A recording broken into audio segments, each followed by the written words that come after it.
Hoe definieer jy sukses? Ek dink dis ook waar wêreldse sukses en die sukses in die oë van God, waar dit twee baie verskillende goed is.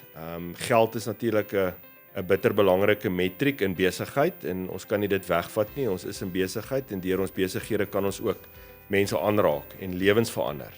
Maar ons moet net mooi kyk na geld as ook iets wat jou regtig kan vang en jou vashou. En jy weet dit is maar waar mammon inkom. En ek dink as 'n jong man suksesgedrewe was ek soos en daar's niks fout mee dit nie. Maar as 'n ou net aangaan met dit, dan kom jy op 'n punt toe dat jy gaan nooit genoeg hê nie.